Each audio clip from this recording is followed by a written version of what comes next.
Aloha everybody, it is Sean with Homestead in Hawaii. It is July and it's time for another month by month in the garden planting series. Now July could be a month of overabundance in the garden, or it could be a month of heartache and struggle. It all depends on what your garden's going to give you this year. One season I had a jungle of tomatoes and cucumbers and peppers, only to have this season have most of my annual vegetables being hit with a fungal disease and just not producing at all. Now when it comes to growing annual seeds, it may be a little counterintuitive, but now is a great time to sow your cool season crops. That's right, if you sow some cool season crops right now, you can be ready to transplant them in later August or early September and get a nice jump on the fall growing season. Some of those plants that you could sow right now would be plants like kale, collards, chard, broccoli, Brussels sprouts, cabbage, cauliflower. All those plants take a longer time to develop, but also need the cool season to grow well. You can grow other things like radishes or lettuce, but it's a little too early because those plants grow quickly. And by sowing them right now during the heat of summer, they'll only be ready during the heat of summer. But by sowing some of those long season, cool season crops, you'll be able to get a nice jump so that you might even possibly have something to harvest before the slower doldrums of winter set in. Now you could also plant other cool season crops such as carrots and beans, but they need to be planted where they want to grow their entire lives. They do not like to be transplanted. So find a spot in your garden where they can grow out the entire winter and sow those plants there and try to give them a little bit of shade. In fact, shade for any plants that you sow this time of year is really helpful. If you can get at least a 50% shade cloth cover over your seeds while they're germinating, that'd be great. And then every week increase the sunshine as they're growing until they're in full sun at about 4 to 5 weeks. And remember to keep all of those seedlings well watered. You may have to water them 2 to 3 times a day if it's a really hot, dry day. Or if you have a way to set up an automatic mist system, that would be even better. To keep these cool season crops growing during the heat of summer, they're going to need a lot of moisture and a lot of shade. You know what's great about working really early in the morning before the heat of the day? It's actually a really great time to harvest too. And there is a lot to harvest this month. Some of the higher elevations are harvesting crops that you wouldn't even think would be growing here in Hawaii. You have blueberries, apples, and grapes, all about ready or coming on this time of year for you to harvest in the higher elevations. In other places we have crops such as lilikoi, corn, kale, jaboticaba, dragon fruit, pineapple, mamaki, melons, avocado, pak choi, and other Asian greens. You could be growing up your own sprouts that take only a week to be able to harvest. You got carrots, you got peppers, you got your radishes, you got sweet potato, rambutan, rambutan cousin called tadal, which likes to grow in the higher elevations, jackfruit, basil, cilantro, culantro, Vietnamese cilantro, lemongrass,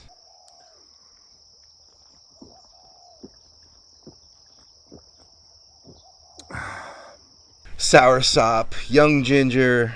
Of course, you got mango this time of year, lettuce, dates, ulu, squash, cucumber, eggplant, mountain apples, rollinia, green beans, sapotes of all kinds, guava, calamansi, cashew, loofah, bamboo shoots, aki, a plant called pintanga tuba, and there's probably even more that you could be harvesting right now. If I missed something and you're harvesting right now, why don't you write in the comments down below, include where you live so that we can have a better idea of what's growing where. Now if you're like me, things are growing really fast in your garden. You probably got to be breaking out that mower, the chainsaw, or the weed whacker about once a week, if not more. I find myself mowing the lawn every 2 weeks, and weed whacking, it's coming out every time I break out the lawnmower. I'm also got the pruners or the chainsaw to cut back trees that are overgrowing.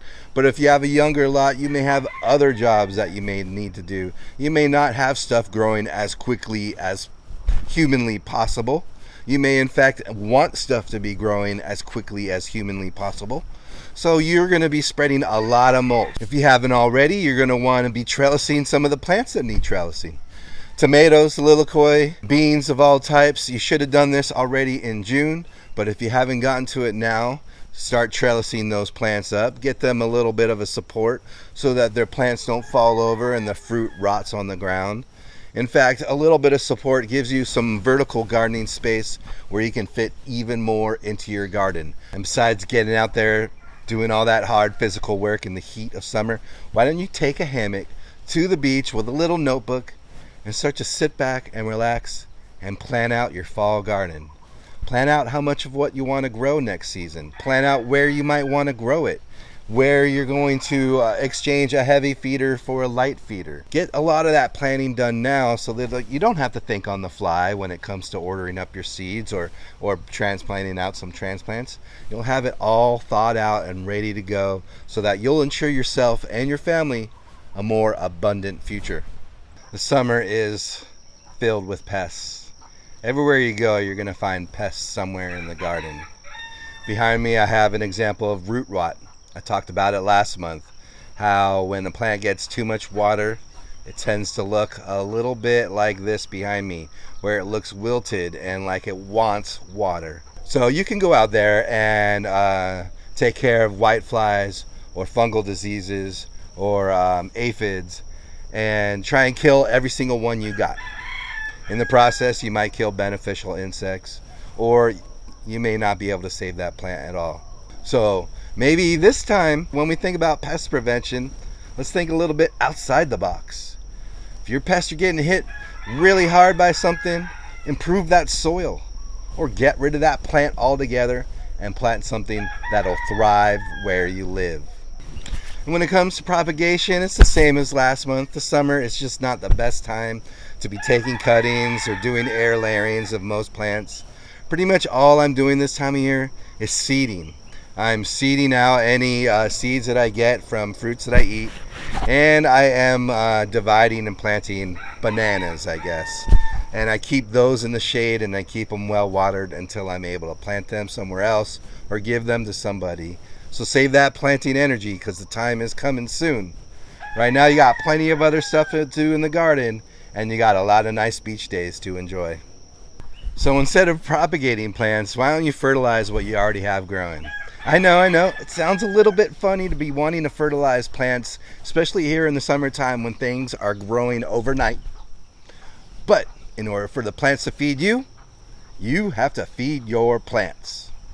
So a great fertilizer is some compost that you make yourself. This is some human manure compost that we have that's ready to go out in the garden.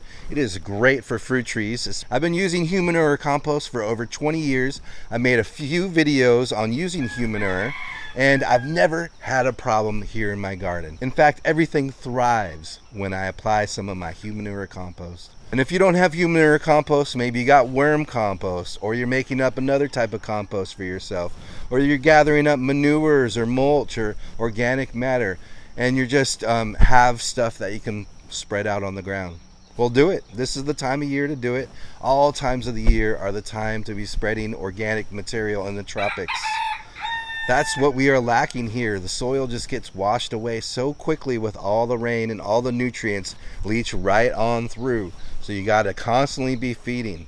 And in fact, a great way to kickstart your feeding is through a foliar spray with a compost tea, a worm tea, or a mix that you make. I like to use fish emulsion and kelp meal.